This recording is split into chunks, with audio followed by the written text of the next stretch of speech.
हां, करौली हिंसा की जांच करने के लिए बीजेपी की कमेटी करौली पहुंची है। बीजेपी की कमेटी कलेक्टर और एसपी से मुलाकात कर रही है। बीजेपी की कमेटी का हिंसा प्रभावित लोगों से भी मुलाकात का भी कार्यक्रम रखा गया है। तो ये तस्वीरें आपको दिखा रहे हैं। करौली में जो हिंसा हुआ उसके बाद बीजेपी की कमेटी जांच के लिए वहां पर पहुंची हुई है और तमाम अधिकारियों से यहां पर बीजेपी की कमेटी ने मुलाकात भी की है। इसके साथ ही जो लोग इस हिंसा में प्रभावित हुए उनसे भी मुलाकात किया जाएगा। हिंसा प्रभावित क्षेत्रों का भी दौरा किया जाएगा। जो लोग हिंसा से प्रभावित हुए हैं उनसे मुलाकात भी की जाएगी। निश्चित तौर पर दृढ़ संकल्प है। इसी नाते हम आज पूरी जानकारी लेने आए हैं। हमने प्रशासन को भी कहा है कि जिनका नुकसान हुआ है उनके एफआईआर दर्ज कराएं, निर्दोष लोगों को जिनको पकड़ा है उनको छोड़े और दोषी लोग हम आज शासन प्रशासन को 3 वो वीडियो ऑडियो क्लिप देने वाले हैं जिनके अंदर कई चेहरे बेनकाब हो जाएंगे। हम कहेंगे ये चेहरे ये दिखा रहे हैं कि उस समय ये उस राम रथ उसको रथ को तोड़ रहे हैं, मोटरसाइकिलों को तोड़ रहे हैं। ये आज पुलिस की गिरफ्त से बाहर क्यों, ये सारी बातें प्रशासन से करने वाले हैं। आपको बता दें, करौली में जहां चौथे दिन भी कर्फ्यू जारी है, अब तक 20 आरोपियों की गिरफ्तारी हो चुकी है। 7 आरोपियों की कोर्ट में पेशी हुई है और उन्हें 1 दिन के पुलिस रिमांड पर भेज दिया गया है। 7 अप्रैल तक करौली में कर्फ्यू को भी बढ़ा दिया गया है। तो जिस तरीके से करौली में हिंसा हुआ, पथराव हुआ, आगजनी हुई, उसके बाद कर्फ्यू को और भी ज्यादा बढ़ा दिया गया है। अब 7 अप्रैल तक करौली में कर्फ्यू लगा रहेगा। तो बड़ी खबर इस वक्त की आपको बता रहे हैं। 7 आरोपियों की आज कोर्ट में पेशी हुई।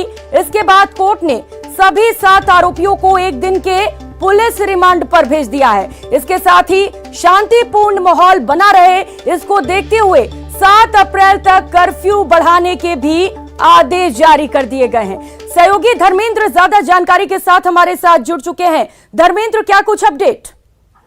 देखिए बताना चाहूंगा, बीजेपी और कांग्रेस दोनों के दलों ने करौली का दौरा किया था। सबसे पहले भाजपा दल ने जो पीड़ित थे उनसे सर्किट हाउस में मुलाकात की। इसके बाद कलेक्टर एसपी से मुलाकात कर जो दंगा प्रभावित क्षेत्र है उनका दौरा किया था और सर्वे रिपोर्ट तैयार कर उसे अपने आलाकमान को सौंपेंगे, वो तैयार कर ली है। इस दौरान उन्होंने जो कांग्रेस है उस पर तुष्टीकरण की राजनीति के आरोप लगाए थे।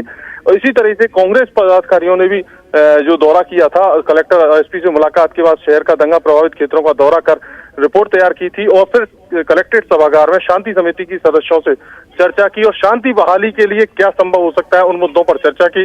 साथ ही कुछ बिंदुओं पर सुझाव दिए, प्रशासन को भी उन्होंने सुझाव दिए। साथ ही उन्होंने कहा कि जो तैयार रिपोर्ट है उसे मुख्यमंत्री को सौंपेंगे और शांति बहाली के लिए चर्चा करेंगे। इसके साथ ही उन्होंने कहा कि जो पीड़ित है उनको मुआवजा दिलाने का भी प्रयास किया जाएगा। जी धर्मेंद्र, 7 आरोपियों की आज कोर्ट में पेशी हुई, उसके बाद पुलिस रिमांड पर भेज दिया गया है 1 दिन के लिए। क्या लगता है और भी राज खुल सकते हैं मामले पर? जी बिल्कुल, देखिए जिस तरह से गिरफ्तारियां हो रही हैं और पुलिस रिमांड लिया जा रहा है, निश्चित तौर से कुछ राज और कुछ लोग और सामने आ सकते हैं। एक जिस तरह से पिछली बार जब नाम एफआईआर दर्ज हुई थी तो एक जो निर्दलीय पार्षद है उसका नाम सामने आया था और उसके बाद से लगातार गिरफ्तारियां जारी हैं। तो निश्चित तौर से जब गिरफ्तारियां होंगी और जो अन्य आरोपी जो फरार है उनकी गिरफ्तारी होगी तो और राज खुलेंगे और इस पूरी साजिश का खुलासा हो सकता है। जी धर्मेंद्र, बीजेपी की टीम करौली पहुंची है जांच के लिए, क्या कुछ कहना है अभी बीजेपी का पूरे मामले पर? जी बीजेपी के जो पदाधिकारियों जो सदस्यों का कहना है, उनका कहना है कि जिस तरीके से ये घटना हुई है ये पूरी तरह साजिशपूर्ण घटना है और पहले से तैयारी थी, जिसको लेकर उन्होंने कांग्रेस सरकार और प्रशासन पर पूरी तरह आरोप लगाए हैं और लापरवाही के आरोप लगाए हैं। उनका कहना है कि ये तुष्टीकरण की राजनीति है और ये इसी के कारण ये घटनाएं हुई हैं। जी धर्मेंद्र, कुछ मांग भी रखी गई है बीजेपी की टीम द्वारा सरकार से? जी उनका कहना है कि सबसे पहले जो आरोपी हैं उनकी शीघ्र गिरफ्तारी हो और इस मामले की पूरे की निष्पक्ष जांच हो, जिससे जो घटनाक्रम हुआ है उसका खुलासा हो सके और जो पीड़ित हैं उनको न्याय मिले। धर्मेंद्र, जो पीड़ित हैं बताया जा रहा है कि बीजेपी की टीम उनसे भी मुलाकात करेगी, कब तक मुलाकात कर सकती है उनसे? जी उन बीजेपी की टीम ने सर्किट हाउस में जो पीड़ित थे, जो व्यापारी जिनको नुकसान हुआ था, उनसे सर्किट हाउस में मुलाकात की थी और मुलाकात कर जो नुकसान हुआ है उनका आकलन उनसे आकलन लिया था और उन्होंने जो रिपोर्ट तैयार की है उसको अपने आला कमान को जाकर सौंपेंगे। जी धर्मेंद्र, क्या अभी नुकसान का आकलन हो पाया है? जी देखिए, अभी पूरी तरह प्रशासन द्वारा भी आकलन किया जा रहा है। लगभग 3 दर्जन से अधिक दुकानों में नुकसान की बात सामने आई है, साथ ही दर्जनों वाहनों को नुकसान पहुंचा है। तो इस तरह से प्रशासन ने ये लगभग कैलकुलेशन तो कर लिया, लेकिन अभी जो मोटे तौर पे पैसे का अनुमान है वो अभी जारी है और 1-2 दिन में कंप्लीट रिपोर्ट तैयार होने के बाद ही आकलन तैयार हो पाएगा। ठीक है धर्मेंद्र, नजर बना रखिए, लगातार आपसे अपडेट लेते रहेंगे। बहुत शुक्रिया आपका तमाम जानकारियों के लिए।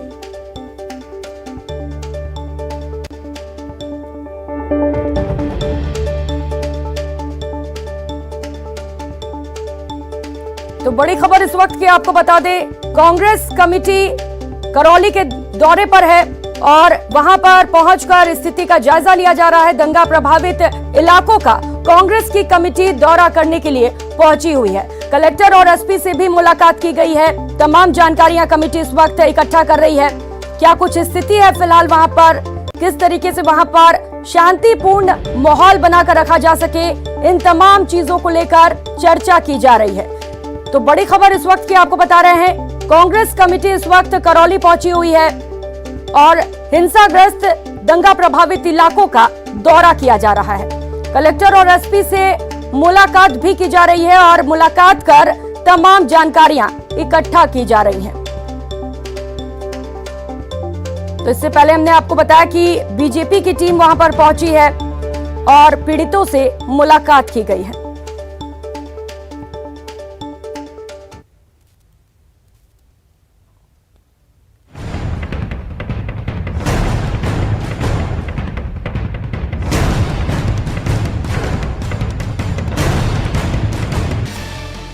करौली की घटना में या तो इंटेलिजेंस की फेल्योर है या फिर सरकार के संज्ञान में था और उसके बाद भी घटना हुई, लेकिन शायद ये उनकी सियासत है और शायद उनकी नज़र में बाकी लोगों के बजाय पीएफआई उनकी ज़्यादा चहेती है। कोटा में उनको परमिशन देते हैं और बीकानेर में प्रतिबंध लगाते हैं, 144 लगाते हैं जब नववर्ष की रैली निकलती है। तो ये दोहरा चरित्र है मुख्यमंत्री जी का और उनकी सरकार का, और सरकार मुख्यमंत्री चलाते हैं। करौली हिंसा मामले में मुख्यमंत्री अशोक गहलोत के दिए बयान पर भी बीजेपी ने कड़ा ऐतराज जताया है। उपनेता प्रतिपक्ष राजेंद्र राठौड़ ने कहा कि मुख्यमंत्री का बयान दुर्भाग्यपूर्ण है कि नड्डा जी आते हैं, केंद्रीय गृह मंत्री अमित शाह आते हैं और आग लगा के चले जाते हैं। और उन्होंने अपने बयान में ये भी कहा कि अब भारतीय जनता पार्टी चुनावी मोड में आ गई, इसलिए दंगा होना, तनाव होना ये सामान्य बात है। एक तरह से उन्होंने पूरे राजस्थान में चेतावनी दे दी कि आने वाले समय में उनके शासन के शेष काल के अंदर दंगे भी होंगे और तनाव भी होगा।